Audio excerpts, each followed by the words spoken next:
par 2-0. Le match entre le cercle sportif Makiso et le SV Club est programmé pour le 4 janvier à Kisangani. Dieu seul sait si ce match se jouera parce que le club dans la liste a donné plus ou moins 7 joueurs. Je ne sais pas si le règlement est toujours d'application. Une équipe qui donne au-delà des 4 joueurs est dispensée du match du championnat. Bon, on va voir. Peut-être que le club acceptera le déplacement de Kisangani. Sinon, dans le groupe B, Derinkle Motema Pembe est en tête avec 22 points. Le club est deuxième avec 21 points, mais avec un match en moins. Dans l'autre groupe, plus exactement à Lubumbashi, Tout-Puissant Mazembe est en tête avec 20 points. Deuxième, Sa Majesté Sangabalende 19 et Lubumbashi Sport 17. Mais hier, il y a eu un match qui s'est joué au stade Frédéric Kipasa Maliba dans la commune de la Kenya. L'équipe de Lubumbashi a gagné par 1-0, mais il semble que le niveau de l'arbitrage était très très bas. Monsieur Mbungu Mabiala n'a pas fait usage de toutes les lois de jeu, mais en tout cas les images que nous avons vues ont révélé que l'arbitrage congolais est très très faible. Il y avait un but valable, vous allez le voir, avec un attaquant de Sangabalende qui a perdu l'équilibre, qui a devancé 2 joueurs de Lubumbashi Sport et il a marqué, mais l'arbitre Mbungu Mabiala a annulé ses buts, et ce qui justifie la contestation du président de Sa Majesté Sangabalende que nous avions enregistré hier. Il a tenu un point de presse à l'intention des médias. Nous écoutons Alphonse Ngoï Kassanji. En dépit des dénonciations faites par nous par rapport aux injustices que nous subissons, le football doit être réel et on doit suivre la réglementation sportive. Nous venons de jouer notre dernier match. C'est un match remis selon les règlements. Il y avait déjà les officiels qui devaient arbitrer ce match, qui étaient désignés par la Linafoot. Curieusement, pour notre match aujourd'hui, ce sont d'autres officiels qui sont désignés, contrairement à la réglementation. Pour quelles raisons? On a compris les raisons quand on a vu le déroulement du match. Nous vous informons, image à l'appui, que ce qui s'est passé, ce qui vient de se passer au Katanga est inadmissible. Si une équipe peut arriver à marquer un but, on marque des buts et les arbitres s'évertuent à refuser des buts. Et vous n'avez pas sanctionné une faute. Au départ de l'action, une action construite, notre équipe Sangabalende a marqué un but émanant d'une bonne construction. Il a aligné 5 passes et on marque le but que l'arbitre refuse. Il refuse pour des raisons qu'on ne connaît pas et il accorde un coup franc qui n'existe pas. Donc un coup franc imaginaire. Vous voyez que là où nous sommes en train d'aller, on va vers, disons, le chaos. Parce que si les arbitres peuvent commencer même à refuser des buts, ils refusent un but et il accorde un coup franc imaginaire. Un but refusé pour un coup franc imaginaire. Nous demandons alors à la commission de discipline de sanctionner sévèrement, pourquoi pas radier de tels arbitres. Voilà, vous avez vu le but, je ne sais pas, l'arbitre qui revient sur un coup franc alors que l'équipe avait progressé, qui rentre dans la surface de réparation, l'attaquant dribble, en toute clarté, il marque le but. Et M. Mbungu Mabiala revient. Mais je ne sais pas quel règlement. Où allons-nous avec cet arbitrage? Aujourd'hui, au stade Tata Raphaël, scandaleux, la même chose. Match entre Arc-en-Ciel et le Football Club de Bandalungwa. Sur un corner, dégagé de gauche à droite. Le ballon vient, il défile carrément dans la surface de réparation. Le ballon touche un joueur du pied et il met pénalty. Et l'équipe d'Arc-en-Ciel gagne par 1-0. Où allons-nous? Et vous êtes étonnés. Aujourd'hui, à la phase finale de la CAN en Guinée équatoriale, aucun arbitre congolais, s'il vous plaît. Les arbitres des Seychelles sont là, de petits pays, l'île Maurice. Mais il n'y a pas la République démocratique du Congo à cause de son arbitrage scandaleux. Les arbitres ne fournissent aucun effort. Mais il y a la complicité, je crois, de la Linafoot, de la FECOFA, qui ne prennent pas des mesures draconiennes. Parce que si les arbitres étaient radiés et renvoyés du football, il se serait corrigé, mais j'ai l'impression que les mêmes arbitres reviennent, tout ça. Vous savez, le football, il y a beaucoup de bénévoles qui mettent la main à la poche. C'est déjà la situation sociale est très très difficile, économique également. Pour prendre une équipe en charge, c'est pas facile. Les gens qui dépensent de l'argent, les équipes qui font des distances et des distances. Nous ne disons pas qu'une équipe ne peut pas perdre. Une équipe peut perdre. Mais mettez-vous à la place de ces bénévoles-là. Mais s'ils perdent sportivement, il n'y a pas de problème, mais franchement. C'est vraiment dommage de parler de notre arbitrage qui n'évolue pas en tout cas. Vous avez évoqué le cas de la Coupe d'Afrique des Nations. Moi, je me rappelle à la Coupe du Monde 2014, on a dû renvoyer un arbitre lors du match de Mexique. Mais chez nous, on ne connaît que des problèmes. En tout cas, là, image à l'appui, l'INAFOOT doit réagir vraiment promptement pour qu'on puisse connaître une bonne suite de la Ligue nationale de football. Et pas seulement l'INAFOOT. Je crois que c'est un mal général qui ronge le football congolais. Tout à fait. On a beau parler des entraîneurs et des joueurs, mais je crois qu'on doit aussi mettre un accent sur la formation, sinon le recyclage des arbitres. Ça, c'est peut-être un cas sur plusieurs, parmi tant d'autres. Le grand problème aussi que nous constatons, c'est au niveau du hors-jeu. Les assistants ne savent même pas juger les hors-jeu. Totalement limité. Un joueur qui est en position hors-jeu, il est hors-jeu, c'est lorsqu'il touche le ballon. On peut le laisser effectuer une course de 20 mètres. Jusqu'à ce qu'il va toucher le ballon, le drapeau sera levé. Mais ici, chez nous, on continue à siffler ou à signaler les hors-jeux de positionnement. Pourtant, ça n'existe plus. Alors, c'est vraiment un mal qu'il faut déterrer. Ceux qui sont en retard, justement, sur le plan de la réglementation. Mais j'ai l'impression qu'il y a quand même des recyclages qui ne sont pas fort organisés. Est-ce qu'ils ne sont pas de mauvaise foi? C'est un problème de rigueur, comme vous l'avez dit. On peut organiser un séminaire ou un recyclage. Mais si déjà l'instructeur a un laisser-aller, n'est pas rigoureux, je crois que la suite déjà, vous pouvez vous l'imaginer vous-même. Alors cette histoire aussi de désigner les arbitres qui ont déjà été désignés au premier match et à la veille, par exemple le 23, c'est le 23 qu'on signe un communiqué, semble-t-il, un secrétaire là, lui tout seul, il change les arbitres, les autres ne sont pas informés. Ça aussi, sur le plan administratif, il y a des efforts qui doivent être fournis. Des gros efforts alors. Parce que, vous savez, en tant qu'arbitre, le tout se prépare. Oui, absolument. Ce n'est pas du jour au lendemain qu'on dit non. Un arbitre, j'ai vu avec les arbitres anglais surtout, vous verrez qu'ils s'entraînent de plus même que le joueur. Exact. Pour avoir une bonne condition physique. Alors un arbitre qui sait qu'il doit diriger une rencontre au moins une semaine avant ou 2 semaines avant, je crois qu'il va se faire de tout son mieux pour se mettre à la hauteur de la rencontre. Mukendi, vous-même, vous êtes arbitre de basketball. Est-ce qu'il est normal qu'on désigne un arbitre la veille ou il faut lui donner le temps parce qu'il faut une préparation psychologique, une préparation physique également? En toute réalité, nous estimons qu'il faut désigner l'arbitre, sinon les officiels, au moins 72 heures au minimum avant. Question de leur permettre de préparer dans des conditions qu'il faut. S'il est sur le lieu de la compétition, par exemple le match Sangabalende Lubumbashi Sport, c'est un arbitre de maniement qui aurait dû siffler. Donc un arbitre de l'intérieur doit recevoir sa notification suffisamment tôt pour qu'il prépare le voyage. Parce que là, on doit prendre ça en compte également. Si. C'est ça. Alors la crainte aussi, M. François, on ne doit pas seulement condamner d'abord l'organisateur, on peut aussi condamner les officiels eux-mêmes. Être arbitre national ou international, c'est déjà, je crois, une bonne image qu'on doit défendre. Alors c'est anormal que souvent ce sont des arbitres qui monnaient les rencontres sportives. Je peux être là, votre équipe joue, vous n'êtes même pas au courant que c'est moi qui suis désigné. Je prends mon téléphone, allô, M. Kaboulou, savez-vous que je vais diriger votre rencontre du week-end? C'est moi en fait. Je m'arrête par là. Alors imaginez-vous la suite, c'est que quelque part j'ai monnayé la rencontre. Alors c'est un problème qu'il faut régler à tous les niveaux. Alors avec beaucoup de peine, je rappelle les slogans qui circulent un peu dans toute l'Afrique. On dit la République démocratique du Congo a de très très bons joueurs. La République démocratique du Congo a les arbitres les plus corrompus d'Afrique. Ça, on le dit dans tous les milieux au niveau de la CAF. En tout cas, ça se répète. Et les arbitres congolais ne fournissent aucun effort. Mais je crois que la l'INAFOOT, quand même, pour les cas précis du match Lubumbashi Sport Sangabalende, ces matchs méritent d'être réexaminés. C'est comme ça qu'on fait avec la vidéo au niveau de la commission des arbitres. S'il vous plaît, il faut le faire. Et à ce moment-là, si l'arbitre est fautif, vous le radiez, vous le renvoyez du milieu du football. C'est comme on a fait avec nous aider à évoluer. L'arbitre qui a officié le match Sangabalende Tout-Puissant Mazembe en Boujumaï. Quand on a révisionné l'image, on s'est rendu compte qu'il y a eu une toute petite erreur d'appréciation. On l'a radié? On l'a suspendu plus de 17 mois. Tout simplement parce que le gardien de but avait joué de la main le ballon en dehors de sa surface de réparation. Et c'est un geste à saluer.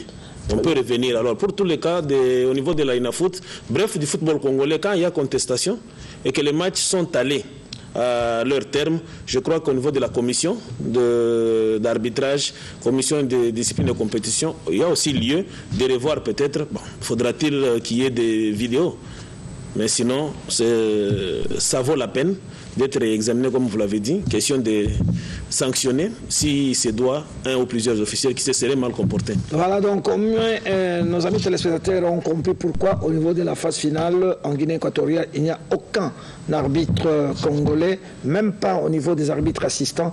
Donc grand pays de 75 millions d'habitants, autant de licenciés en football, autant d'arbitres en football, mais personne n'est retenu dans une phase finale. C'est quand même ridicule. J'espère que comme on va organiser la phase finale de la CAN de U23, peut-être par courtoisie, la CAF sera certainement obligée de désigner un arbitre parce que la phase finale se passera ici chez nous. Mais vous savez que le tirage au sort a eu lieu également et que Mazembe est exempté du tour préliminaire au niveau de la Ligue. Par contre, Sangabalende va jouer contre l'équipe de la Recreativo d'Angola avec match aller en Angola et le match retour à Mbujima dans le nouveau stade.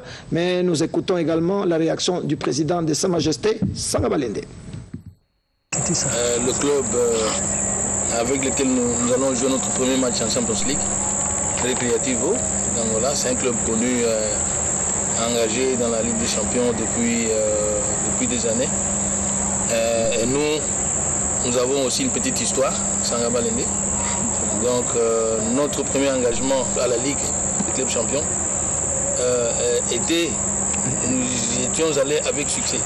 Donc je crois que notre premier match, on a joué en Ligue des Champions, était contre une équipe burundaise qu'on avait gagnée. Et on est allé au Gabon contre 105. Au match aller, on avait gagné 2-0. Au match retour, on a marqué un but et refusé. Et mon prédécesseur, le président le feu Ngoï Changolar, avait demandé à ce que l'équipe quitte le terrain. Donc voilà ce qui a valu une sanction grave à notre équipe, une suspension en Coupe d'Afrique. Alors, nous avons une histoire et je crois que nous prenons au sérieux notre adversaire. Mais nous sommes en train de préparer notre équipe très sérieusement pour, n'est-ce pas, que la République démocratique du Congo ne soit pas déçue. Très bien, merci Alphonse Goï Kassanji. Bonne chance à l'équipe de Sa Majesté Sangabalende pour son entrée en Ligue des Champions après 30 ans. Ça fait très très longtemps que cette équipe a participé à la Coupe d'Afrique de clubs champions. Vous savez que l'ASV Club est dispensé du tour préliminaire au niveau de la Coupe de la Confédération et que l'équipe de Moket Kinshasa commencera au premier tour avec l'Étoile du Congo Brazzaville. Dans 19 jours exactement, coup d'envoi de la phase finale de la Coupe d'Afrique des Nations Guinée équatoriale 2015. Flora Ibenge et ses collaborateurs ont publié la liste de 29, mais d'abord il fallait 2 réunions et le ministre d'État, ministre du budget, le professeur Michel Bongongo, s'est rendu compte qu'il était grand temps qu'on fasse des réunions très très vite compte tenu du temps avec toutes ces fêtes en fin d'année et qu'on risquait d'être en retard. Et puis il a convoqué une réunion de service très importante avec tous les secteurs concernés dans son cabinet de travail. Ça s'est très très bien passé, les choses sont allées très très vite et toutes les rubriques ont été passées au peigne fin. On a discuté les primes de joueurs, on a discuté les problèmes de logement, les problèmes de déplacement, les problèmes d'internement, les problèmes d'équipement sportif. En tout cas, on a examiné tous ces problèmes et ça s'est passé très très bien. Et maintenant, je crois que tout est remis sur les rails. Quelques, en tout cas, images concernant cette séance de travail extrêmement importante qui s'est déroulée, s'il vous plaît, les dimanches, les jours réservés à Dieu. La prise en charge de l'équipe nationale, les Léopards, il en a été question le dimanche 28 décembre 2014 lors de la réunion conjointe ministère du Budget, ministère des Sports avec pour cadre la salle de réunion du ministère du Budget. Le ministre d'État au budget, le professeur Michel Bongongo, qui en avait la présidence avec à ses côtés madame la vice-ministre Ernestine Nyokakaiba. La délégation du comité olympique était conduite par le ministre des Sports, Samalou Kondenkienge. Son souci, c'est de voir un budget conséquent mis à la disposition de l'équipe nationale afin qu'elle puisse aller en stage technique au Cameroun d'ici le 3 janvier 2014 en perspective de sa participation à la Coupe d'Afrique des Nations 2015 qui va se jouer en Guinée équatoriale. Aujourd'hui, nous avons demandé au nom du gouvernement de nous plancher sur quelques problèmes qui nécessitent la matérialisation de la politique sportive et plus précisément tout ce qui est lié à la CAN, aux Jeux congolais, aux Jeux africains. Je voudrais d'abord effectivement le confirmer. Comme le ministre d'État vient de le préciser tout à l'heure, ceci marque déjà un point de départ pour montrer notre implication, l'implication du gouvernement dans le secteur du sport.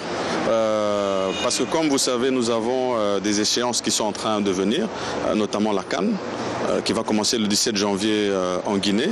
Nous avons déjà une phase préparatoire qui doit intervenir au Cameroun dans les jours qui suivent.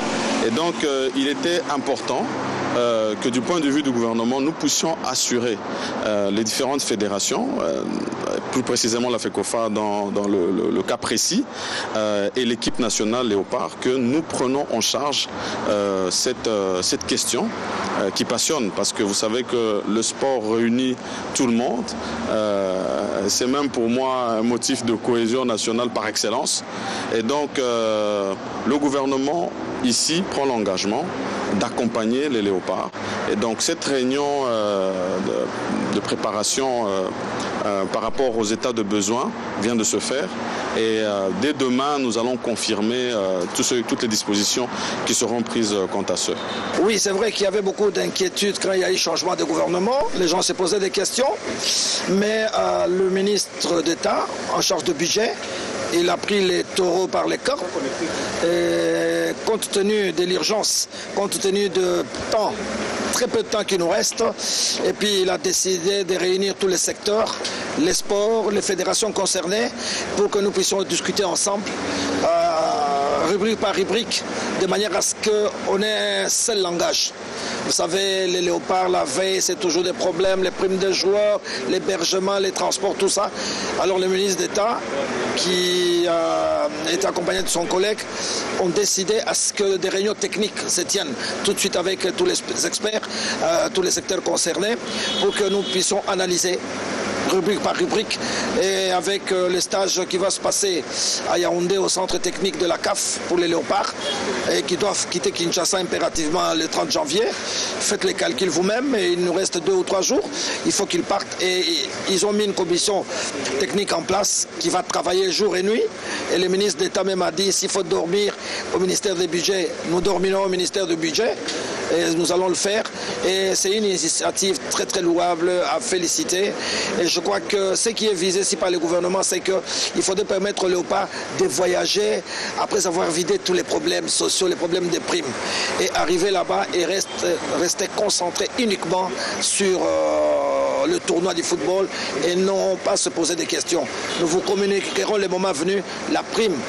Parce que ça intéresse les Congolais. On vous dira la prime que les joueurs toucheront. Il n'y a pas de secret à ça. Tous les pays sont en train de rendre public les primes.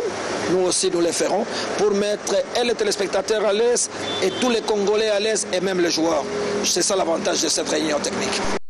Voilà, la réunion technique, effectivement, s'est poursuivie ce matin au cabinet du ministre d'État, ministre du Budget, le professeur Michel Mongongo, qui a reçu ses 2 collègues, le ministre des Finances et le ministre de la Jeunesse et des Sports.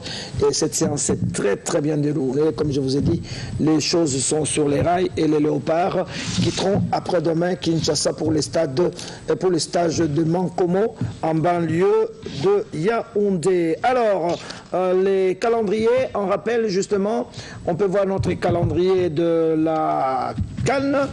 Match d'ouverture le 17 janvier à 17h, RD Kinshasa, Guinée équatoriale contre Congo-Brazzaville. À 20h, Burkina Faso jouera contre l'équipe du Gabon le 18 janvier. Première sortie des Léopards de la RDC à 17h. Elles seront reçues par les Chipolopolo de la Zambie. Et en deuxième match, la Tunisie jouera contre l'équipe de Cap-Vert. Ça, c'est la première journée dans notre groupe. Ensuite, il y aura la deuxième journée. La deuxième journée intervient toujours 4 jours après. Il y a 4 jours de repos pour permettre aux équipes de se soigner, n'est-ce pas, et de récupérer les blessés. Alors, la deuxième journée, donc, ça sera le 22 juillet. Zambie contre Tunisie. La RDC jouera à 20h contre le Cap-Vert. C'était un match très attendu. Ensuite, la troisième journée, le 26 janvier, à 20h, Cap-Vert, Zambie au stade de Ebébine.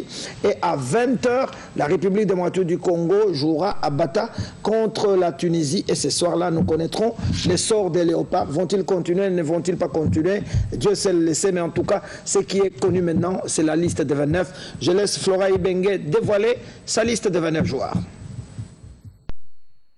Sans plus attendre, je vais vous annoncer la liste des joueurs que j'emmène au Cameroun dans un premier temps et puis dans laquelle j'emmènerai les 23 pour aller à Malabo. Donc, 4 gardiens, Kidiaba du TP Mazembe, Koudibana d'Anderlecht, Lomboto de V-Club et Mandanda de Charleroi. 10 défenseurs, Bangala du DCMP, Kasusula TP Mazembe, Kimwaki TP Mazembe. Je vais plus vite ou moins vite? Ça va, bon, vous allez revenir un peu. Isama Kabuscorp en Angola, Lomanissa, l'ASV Club, Mabele, ASV Club, Mbemba, Anderlecht, Mongungu, Evian, Tonon Gaillard en France, Walembo, Coimbra, Portugal, et Zakwani, Peterborough en Angleterre. Au nombre de 10. Milieu de terrain, Kagé à Genk en Belgique, Kebano, Charleroi, Belgique, Lema, ASV Club, Makiadi, Werder de Brême, Mulumbu, West Brom en Angleterre, Munganga, ASV Club et Distel Zola, Châteauroux, France. Attaquant au nombre de 8, Bokila, Terek Grosny, Bolassi, Crystal Palace, Angleterre, Kabananga, Cercle de Bruges en Belgique, Kabangu, MK, Luvumbu, ASV Club, Mabouati, Osasuna en Espagne, Mbokani, Dynamo de Kiev en Ukraine et Moubele, ASV Club. La liste officielle, ça sera le 7, évidemment. Donc on va travailler à raison de 2 fois par jour. 2 fois par jour, pendant les 30, avec les 30. Et il y a des postes, évidemment, qui sont un petit peu en balance. Et je crois que les gens auront suffisamment de temps pour montrer un petit peu leur talent et leur volonté, leur capacité à participer à cette phase finale. Merci Flora Ibenge, la liste de 29 est connue. Première réaction, Laetitia? Oui, le sélectionneur et les patrons de l'équipe, il a fait appel aux meilleurs, selon lui, c'est lui le technicien en tout cas. Il faudra accompagner les sélectionneurs Florent Ibenge, toute l'équipe et tout le staff pour la préparation de la Coupe d'Afrique des Nations. Vous savez, la République démocratique du Congo va jouer sa 17e participation et venons de suivre un élément où le ministre des Sports rappelle que le sport reste un vecteur de cohésion nationale par excellence. Alors, ceux qui sont pour ou contre cette liste, mais du moins, il doit faire chapeau bas et accompagner l'équipe nationale. Alors, Mukendi, votre première réaction par rapport à la liste? Bon, par rapport à la liste, je crois que les suspens tels qu'on l'attendait, on ne l'a pas constaté. Seulement, le coach a pensé à porter du 109. Il y a 5 joueurs qui n'ont pas pris part aux éliminatoires, notamment Mandanda, il y a Bangala, Lomanissa, il y a également Walembo et Hervé Kagé, les 5 qui sont venus compléter la longue liste des autres joueurs qui ont pris part aux éliminatoires les 6 journées. Nous espérons que le coach a fait les bons choix. L'heure n'est pas au bilan, mais seulement nous ne devons que souhaiter bonne chance déjà d'entrer au Léopard et espérons que le coach ne sera pas complaisant dans la liste des 23 qui devra amener en Guinée équatoriale. Pendant donc son séjour au Cameroun, je crois qu'il sera rigoureux. Il a fait son choix, c'est son choix. Nous, on n'est pas contre, mais seulement qu'il nous ramène les résultats, parce que c'est ce que nous attendons. Voilà, il y a la compétition au niveau des gardiens de but, 4 gardiens de but, des locaux, 2 professionnels, avec le jeune frère de Mandanda, de l'Olympique de Marseille, Parfait Mandanda. Il y a l'effamé Koudimbana qui revient. Il a une chance extraordinaire. Il n'a jamais été oublié sur une liste. Bon, il y a Lomboto que le coach a ressuscité. Et il y a le vétéran Kidiaba qui tient le coup pour le moment. Alors, comment ça va se passer? Il y a 3 places pour 4 gardiens. 3 places pour 4, c'est comme a dit Jean des Dieux Mukendi. Il ne faudrait pas qu'il y ait complaisance, que ce soit un professionnel ou bien un joueur qui évolue au niveau de la République démocratique du Congo. Le coach des gardiens surtout devra faire très attention, voir le gardien qui pourra remplacer Kidiaba au cas où on peut reconnaître le cas du tout-puissant Mazembe. On a vu Kidiaba qui a connu un problème au cours du match et Matampi directement a pris le relais, donc il faudrait penser à ça. C'est vrai que on déplore un peu pour Koudiman Anderlecht qu'on ne voit pas dans son club. Il est 2e gardien, mais on a vu aussi à la Coupe du Monde le 2e gardien de l'Argentine qui a fait aussi une très belle compétition. Bon, que l'essentiel, qu'il n'y ait pas complaisance. Qu'il n'y ait pas complaisance. Oui. Voilà, 3 places pour 4 gardiens, à votre avis? Qui peut tomber? Bon, s'il faut faire tomber, on risque d'influencer le choix du coach. Parce qu'il y a un travail quand même qui va se faire au stage. Oui, justement, en toute réalité, seul Kidiaba Moteba est compétitif. Mandanda, c'est à peine qu'il essaye de jouer. Mais sinon, Lomboto, je vois le coach l'a aligné lors des 2 dernières sorties en tant qu'entraîneur de V-Club. Il a aligné Lomboto. Je sens que c'était fait à dessein. C'est pour lui permettre d'avoir le temps de jeu. Oui. Mais qui est insuffisant quand même. Et lui s'est trouvé au moins une explication, parce que tout le monde le disait, mais coach, comment c'est fait que Lomboto dans 20 clubs ne joue pas? Mais par quelle magie, par quelle baguette magique il s'est retrouvé au sein de l'équipe nationale? Et là, le coach a joué au petit malin, il a aligné le Lomboto et aujourd'hui, il les récupère. Bref, ça sera très difficile d'éliminer un gardien de but sur les 4, mais sinon, si on doit respecter la hiérarchie, je crois que on doit respecter la réglementation de la CAF, il faut absolument 3 gardiens. Il y a Kobidissa qui n'a pas eu la chance d'être présélectionné, le gardien de Sa Majesté Sangaba Lende. Bon, c'est peut-être sa malchance, parce que déjà pour le CHAN 2013 en Afrique du Sud, il était parmi les meilleurs gardiens. Mais le coach Santos, en son temps, ensemble avec l'entraîneur des gardiens de but, avait préféré Kanyinda des Dragons. Bon, est-ce que c'est parce qu'il est lui-même ancien des Dragons, on ne sait jamais. Mais sinon, Kibouidi avait sa chance déjà avec les Léopards qui devaient jouer le CHAN, mais il avait été écarté en dernière minute. Aujourd'hui encore, c'est pratiquement la même chose. Et on se demande, c'est peut-être un signe indien qui est en train de les poursuivre. Pourtant, on doit déjà se préparer à préparer un autre gardien après Kidiaba, parce que Kidiaba avait annoncé que ça sera sa dernière destination. Donc, il faudrait déjà penser à avoir des gardiens qui pourront assurer aussi l'après-Kidiaba. L'après-Kidiaba. Alors, il a défini un certain nombre de critères, justement, pour justifier la liste de 29. On écoute Flora Ibenge.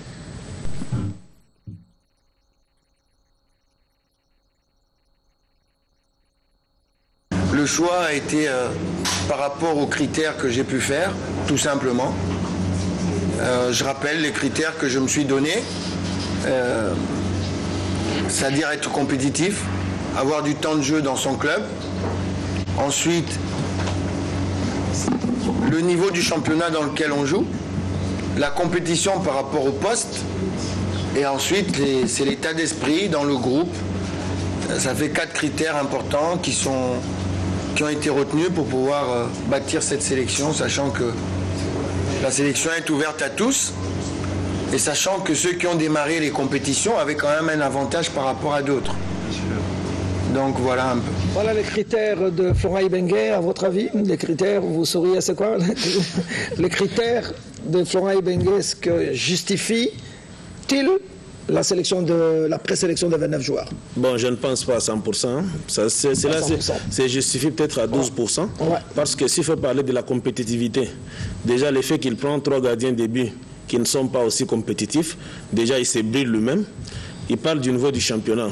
Je ne sais pas, François, si vous faites un peu les statistiques, vous vous rendrez compte que les grands gardiens que nous avons connus au niveau des Léopards, généralement sont des gardiens qui évoluent à domicile. À domicile, tout à fait. Les Mayala, les Kidumu, plutôt Mayala, les Tokala et les autres, les Merikani Pang et autres évoluent au pays. Les Boulaïma. Alors quand le coach parle du... Je sais qu'en RDC, il y a des très très bons gardiens. Justement, quand il parle du niveau du championnat et autres, je crois que là, il tape à côté de son propre choix, ou de ses propres choix qu'il a effectué. Bref, je crois que sur les critères, en tout cas, il s'est trompé. Peut-être qu'il a pu voir par rapport à l'état d'esprit, parce qu'il faut se dire, on a connu des séries noires depuis la Coupe d'Afrique des Nations 2006, 2008, 2012, 13, c'était juste, on parlait beaucoup plus argent, on parlait beaucoup plus des primes, mais on a eu une équipe qui veut se battre, qui veut honorer la République démocratique du Congo. Peut-être l'état d'esprit aussi de cette équipe, et c'est pourquoi il a aussi justifié pour dire que ceux qui ont eu à donner la qualification avaient un léger avantage. Peut-être aussi c'est le grand critère qui a joué pour cette sélection. Moi je pense que Flora Ibenge et ses collaborateurs ont plutôt misé sur les individualités, parce que quand on nous dit un championnat, c'est vrai, nous sommes dans une équipe nationale, la CAN, c'est une compétition sérieuse, c'est la compétition la plus importante en Afrique. N'est-ce pas? Elle est bien classée sur le plan mondial. Ce n'est pas dans une CAN qu'on peut tester des joueurs de 3e, 2e division. Je le regrette. Mais ça, c'est les sommets. On met des joueurs qui sont de haut niveau, parce que c'est une compétition de haut niveau. Quand vous avez les Yaya Touré, vous avez les Ayew, Abedi, tous ces joueurs ghanéens, tous de haut niveau, tous les joueurs algériens qui viennent pratiquement de l'extérieur. Donc, ça, alors quand on nous dit par exemple que parmi les critères on dit les niveaux de championnat, bon, il y a Distel Zola qui joue à Châteauroux en division 2 et son équipe est 19e sur 20. Donc vous voyez déjà que ces critères à ce moment-là n'est pas pris en considération. Quand vous regardez Mabuata en Espagne, il est dans Osasuna en division 2, son équipe est 14e sur 22. Donc on ne va pas nous dire que le niveau est élevé à ce niveau-là. Peut-être qu'on a pris les individus, on dit bon, Babouati, c'est vrai, division 2, mais on les sort quand même. Et les Congolais, on peut lui donner la chance de venir à l'équipe nationale. Là, je reviens toujours à vos propos quand vous nous parlez des ambassadeurs des Léopards. C'est vrai qu'on ne peut pas en parler à 19 jours. Mais on a regardé, prenons les 2 dernières éditions de la Ligue des champions de l'UEFA. Combien de Congolais qui évoluent, qui jouent? On parle de Yaya Touré, on parle d'autres, des Drogba qui jouent la Ligue des champions. Mais combien de Congolais qu'on pouvait se dire non, pourquoi ils ne sont pas là? C'est ça aussi un autre problème. Donc on doit revoir aussi notre donc les problèmes de nos joueurs à l'étranger. Il faudrait qu'il y ait un peu le suivi de nos joueurs qui évoluent à l'étranger. Et puis notre championnat également, là ça fait encore un autre débat. Un autre débat. Vous avez raison, pour le moment en tout cas on n'a pas de joueurs top. Non. Bon, c'est vrai, il y a le jeune de Christelle Palace qui commence sans Bolassier, qui joue. Il y a Bokila qui joue un peu, c'est des jeunes qui arrivent, mais les gros calibres. Mbokani, il s'est expatrié pour des raisons économiques, n'est-ce pas? Il joue à Dynamo Kiev. Pas un très grand championnat, pas un championnat médiatisé. Bon, mais enfin, il est allé là-bas. En fait, on n'a pas de grands Congolais. Comme à l'époque, il y avait les Chabaninonda qui brillaient, on le voyait, et régulièrement, même sur les images. Le Loa qui a joué à Newcastle. Qui pouvait faire sa liste en regardant les championnats top en Europe, mais aujourd'hui. Moi, je me pose la question de savoir avec quels effectifs la RDC a pu remporter les 2 éditions de la CAN. Sinon, bon, moi, je préfère encore faire confiance à nos joueurs locaux, entre guillemets. Avec quel niveau de championnat? On vient de voir l'arbitrage, on voit tout ce qui se passe, quel rythme, c'est ça aussi notre problème. Vous posez une très bonne question. Oui. Quel niveau de championnat? Aujourd'hui, c'est une fierté pour nous. Nous avons Florent Ibenge, qui est nominé parmi les 3 entraîneurs en course pour les 6 des meilleurs entraîneurs. Nous avons filmé Mobile. Non, c'est un problème de confiance. Mieux vaut un chien vivant qu'un lion mort, on le disait autrefois. Il ne faut pas nous ramener les professionnels juste pour le nom des non, les noms des professionnels, ils évoluent où? Féfé, vous avez dit tout à l'heure, ils évoluent à Châteauroux, 19e sur 20. entre nous soit dit. Je préfère encore un joueur qui joue dans 20 clubs, mais voire même le Popo, je reviens à ce sujet. Jean de Dieu Moukedi, en voyant nos clubs, quand vous parlez de la performance des 20 clubs et des Mazembe, c'est les comités qui se sont investis. Pourquoi lorsqu'il y a les Ligues des Champions, c'est simplement ces clubs-là, Mazembe, clubs qui vont plus loin et pas les autres? Parce qu'on s'y met, on met du paquet pour qu'on puisse préparer ces clubs à aller très loin. Peut-être on attend avec Sanga Balende, ça sera le même problème. Donc c'est le club eux-mêmes qui se prennent en charge. C'est pas le championnat qui a fait. Et quel club d'ailleurs a pu se mettre à jouer des matchs amicaux avec les Péfines qui reste le grand championnat actuel de la République démocratique du Congo. Nous étions là avec le championnat de la Ligue nationale de football. Je ne pense pas que le club pourrait aller en finale. C'est vrai, donc le championnat mérite d'être relevé, n'est-ce pas, pour nous permettre d'avoir de jouer comme dans le temps. On recourait très peu aux professionnels. Alors, le grand absent de cette présélection, c'est Mputu Trésor, que je dirais toute la République démocratique du Congo attendait, mais le patron, Florent Ibenge, a décidé autrement. Il a peut-être raison, il n'a pas raison, on l'écoute. Pourquoi il n'a pas sélectionné Mputu Trésor? Trésor a de l'expérience, c'est indéniable. On peut pas occulter ça. Et ça reste un bon joueur. Tout simplement, dans les critères de sélection que je vous ai énoncés, j'ai estimé que Trésor n'allait pas être prêt. Trésor n'allait pas être prêt pour pouvoir jouer cette compétition qui demande physiquement des efforts importants. Vous avez parlé du cas de Mario Yepes. Mario Yepes, quand on a repris Mario Yepes était en compétition. Mario Yepes n'était pas arrêté. Trésor sort, je crois qu'il a dû faire 8 matchs dans une saison. Trésor a dû faire 8 matchs dans une saison, dont 2 titulaires, je pense. Et je crois qu'il doit avoir seulement 90 minutes dans les jambes. Je pense que ce n'est pas suffisant pour pouvoir jouer, briguer en équipe nationale. Le fait qu'il puisse être sur le banc, moi je préfère une autre option. Je ne sais pas s'il fait peur à un adversaire ou quelque chose comme ça en étant sur le banc. Je ne sais pas. C'est mon choix. Je préfère prendre un jeune. Parce que ça va rebondir sur ta deuxième question. Moi, si je prends Trésor, c'est pour qu'il joue titulaire. C'est pas pour qu'il soit sur le banc. Si c'est pour le prendre sur le banc, je préfère prendre un jeune. Je préfère prendre quelqu'un que j'aime bien, qui va venir comme le gamin, j'y réfléchis souvent, le gamin qui est dans Shark, qui s'appelle Kankou, qui est un très bon joueur. Je préfère le prendre, qui vienne apprendre, plutôt que prendre quelqu'un qui a déjà montré beaucoup de choses et qui va être sur le banc.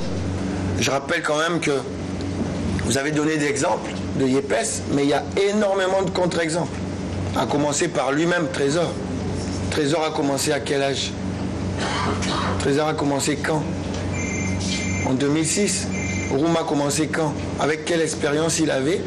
Il a joué le Chan, il a été élu meilleur joueur du Chan. Donc, à un moment donné, quand on a aussi du talent dans son équipe, quelqu'un comme Kebano, et là ça revient au niveau de la concurrence. Deuxième aspect, Kebano, c'est un gamin à 17 ans, joue au Paris Saint-Germain, s'il vous plaît. En première division. Donc, il a non seulement l'expérience, parce que jouer à 17 ans en première division, c'est peut-être, tu as un magazine peut-être plus d'expérience que quelqu'un qui a 30 ans en Epefkin. Hein. Donc, non mais c'est la réalité.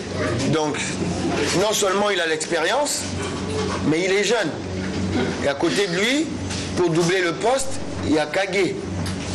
Kagé qui est venu avec nous en Belgique, à Lubumbashi, qui n'a pas pu jouer pour un problème administratif. Donc j'ai ces deux-là pour jouer à ce poste-là, qui sont compétitifs et à un bon niveau. Donc on va miser sur ça. Bon, il y a à boire et à manger là-dedans. Je sais que José Mourinho a rappelé Didier Drogba, qui était finissant. Il a dit non, c'est un élément extrêmement important pour Chelsea. Oui. Il a rappelé Didier Drogba, pas pour en faire un titulaire, mais pour en faire un joker. Et c'est le rôle que Didier Drogba est en train de jouer dans l'équipe de Chelsea. Et vous voyez quel résultat il apporte. Il y a un problème de meneur. L'équipe nationale n'a pas de meneur. Il n'y a pas un chef d'orchestre. Il n'y a pas un pilote qui commande. Pour le moment, c'est qui? Citez-moi. Qui peut, comme un chef d'orchestre, qui dirige? Il n'y en a pas. Personne. Ça se joue. Est-ce que Mputu n'est pas victime de sa forte personnalité? C'est possible? C'est possible. Hein. Bon, moi, je crois, François, que le coach, il s'est peut-être trompé. Il s'est trompé quand il dit qu'il ne peut pas amener Mpoutou dans l'équipe pour le voir rester sur le banc. Moi, je crois que ça, c'est peut-être une mauvaise stratégie. Ouais. Je donne des exemples simples. On est à la Coupe d'Afrique 2008. Cheata décide de laisser Amré Zaki sur le banc. Ouais. Il monte Mido. Mido échoue, le coach monte Amré Zaki et qui inscrit l'unique but victorieux contre le Sénégal. L'Égypte s'en va remporter la Coupe d'Afrique. Plus tard, qu'il y a 3 ou 4 mois ici chez nous, à Lubumbashi, Sofiane Younes, le joueur de l'entente sétifienne d'Algérie. Le coach Noureddine le laisse sur le banc. Et pourtant, c'est un pion majeur. Tout à fait. Mais il les monte au moment où l'équipe était menée 3-1. Exactement. Il monte moins de 5 minutes. C'est lui qui offre le deuxième but qui amène l'entente sétifienne jusqu'à remporter la Coupe. Alors je crois qu'on peut toujours amener un joueur, même si on le laisse sur le banc. Mais dès lors qu'on lui confie une mission, je crois que sur ce point-là, le coach, bon, c'est son choix. Même peut-être il s'est trompé en disant qu'il ne pouvait pas amener un poteau pour le laisser sur le banc. Ça, c'est une très grosse erreur. Oui, moi je dirais, Jean de Dieu Mukendi n'a pas tort, parce qu'on a vu ce cas aussi avec Didier Drogba, à la Coupe du Monde, il ne commençait pas le match, et ça faisait évoquer des problèmes aussi en Côte d'Ivoire. Mais nous devons aussi prendre un autre aspect, parce que le coach reste, le sélectionneur reste le patron de l'équipe, et s'il a décidé, il a peut-être ses raisons qu'il n'a pas pu évoquer en 2 minutes. Je dirais le cas de Samuel Eto'o, tout le monde a réclamé Samuel Eto'o, le président Paul Biya s'est même investi pour qu'on puisse avoir Samuel Eto'o, malgré ce qu'il avait comme problème avec les sélectionneurs Volker Fink, mais à la Coupe du Monde également, on n'a pas eu de résultats. Je pense aujourd'hui, c'est un faux. Je me dis aujourd'hui, c'est. Oui. Roger Milan. Oui, je ne refuse pas, mais je me dis aujourd'hui c'est un faux débat. Pourquoi? On a vu avec le Sénégal, on n'a pas appelé Dembaba. Le problème c'est celui-ci. Il ne faudrait pas s'y mettre. Aujourd'hui, l'équipe nationale, une équipe, c'est l'état d'esprit aussi. On est en train de voir dans cette Coupe d'Afrique des Nations qui sera tout autre. Il y aura comme particularité des jeunes. Je reviens sur le cas Poutou. Avec Poutou, le tout-puissant Mazembe a joué la Coupe du Monde des clubs et a terminé 6e sur 7. Mais sans Poutou, le tout-puissant Mazembe a joué la finale de la Coupe du Monde des clubs. C'est pour dire qu'il n'y a pas de joueur indispensable, mais c'est vrai que Poutou reste un très grand joueur de la République démocratique du Congo. Mais si le coach estime que par rapport à son temps, par rapport à ce qu'il a connu, sa blessure, c'est son choix. On doit que le respecter, on doit faire chapeau bas et puis se dire, voir un peu à la cam. Mais s'il arrivait qu'on connaisse le cas du Brésil avec le Neymar, Scolari, bon, il doit aussi accepter aussi... D'accord. Mais il faut qu'on respecte quand même les joueurs qui ont donné des résultats à cette République. Parmi ces joueurs, il y a Mpoutou qui a contribué, n'est-ce pas, au prestige du football congolais. Rappelez-vous les titres de Mazembe, Mpoutou y est pour quelque chose, il a beaucoup apporté au Chan. Il a été désigné meilleur joueur, meilleur buteur. Donc il ne faut pas commencer à jeter comme ça les joueurs comme on jette l'eau de bain, n'est-ce pas? Oui. Il faut tenir compte de ça parce que ça conditionne l'avenir. Parce que vous voyez comment les autres, dans d'autres pays, les anciens joueurs sont tout de suite reconvertis, soit en consultants, soit alors on les gère pour nous dire que ils étaient là, ils n'ont rien fait. Non, ils ont beaucoup fait. Aujourd'hui, si la République démocratique du Congo est dans les top 10, et dans les top 10, oui, avec 4 équipes, c'est parce qu'il y a de bons résultats avec tout-puissant Mazembe, complété par l'équipe de l'ASV Club. Ce sont des efforts fournis par les joueurs. Ce n'est pas parce que le joueur, s'il est finissant, il devient inutile qu'on va le jeter. Non. Moi, je pense que tous ces joueurs, ces joueurs ont mouillé le maillot, ils ont versé la sueur, leur sang pour la République démocratique du Congo. Il y a des périodes, c'est normal. S'ils sont fin carrière, mais on leur doit du respect. Si les coachs estiment qu'on ne peut pas le prendre, tout en reconnaissant leur valeur, on les laisse là où ils sont et on continue avec une autre philosophie. Quand on évoque l'aspect l'âge, Poutou, 28 ans, il peut encore jouer parce qu'il y a des joueurs plus âgés qui aiment Poutou mais qui vont se retrouver en Guinée équatoriale. Oui. Donc vous voyez, il ne faudrait pas, s'il y a des problèmes peut-être personnels, il ne faudrait pas les privilégier par rapport à l'intérêt général. Moi je crois que quand on fait une sélection, on doit privilégier l'intérêt général. C'est dans la même lignée que nous regrettons qu'une équipe comme Sanga Balende ne soit pas représentée. L'équipe pour le moment est compétitive, elle vise le championnat national, elle va jouer la Ligue des champions et dans l'esprit même de la cohésion nationale, on aurait dû mettre ne fût-ce qu'un joueur de Sanga Balende, pourquoi pas, pour renforcer cette cohésion. C'est bien de nous amener les joueurs de deuxième division en Europe et laisser les joueurs qui sont compétitifs sur le territoire national. Non, ça, je clôturerai pour dire que ce problème de Trésor Poutou, ça n'appelle pas débat parce que ceux qui veulent Trésor Poutou n'ont pas tort. Et l'avis du coach aussi par rapport à ce que j'ai pu évoquer. Parce que tout le monde aujourd'hui craint cette équipe des requins bleus du Cap-Vert. Mais il y a combien de stars là-bas? C'est juste Ryan Mendes, mais c'est un état d'esprit. Ils sont là depuis 3 ans. Et c'est peut-être ce que le coach aussi voudrait apporter, qu'on puisse avoir une ossature, un bloc qui pourra représenter valablement la République démocratique du Congo. On a pu présenter à nos téléspectateurs l'entièreté de ces points de presse. Il parle beaucoup plus de 2017. Bon, okay. On doit que respecter son choix. On va se quitter sur un proverbe qui dit attention, c'est toujours avec les vieilles casseroles qu'on fait de la bonne soupe. Voilà. Donc merci pour votre participation, merci pour votre présence. Il nous reste 19 jours. Le jeudi sport tombe le jour de la Bonana. Le directeur de programme nous permettra peut-être de revenir sur l'équipe nationale, mais on peut vous rassurer que tous les matchs, les 32 matchs seront retransmis en direct par la radio-télévision nationale congolaise, tout simplement parce que le gouvernement de la République, comme toujours, a mis la main à la poche. Bientôt, les contrats seront signés avec la Confédération africaine de football donc, et que la délégation de la RTNC également avec une équipe costaud quittera Kinshasa aux environs du 15 janvier pour vous assurer toute la couverture sans complaisance. Vous connaissez la position de la RTNC, quand c'est du bon, c'est du bon, quand c'est du mauvais, on les dira sans complaisance. Merci Mukendi, merci Laetitia, merci à Boli Kango, merci à tous les techniciens, les héros dans l'ombre. Bonne soirée sur la chaîne nationale, au revoir.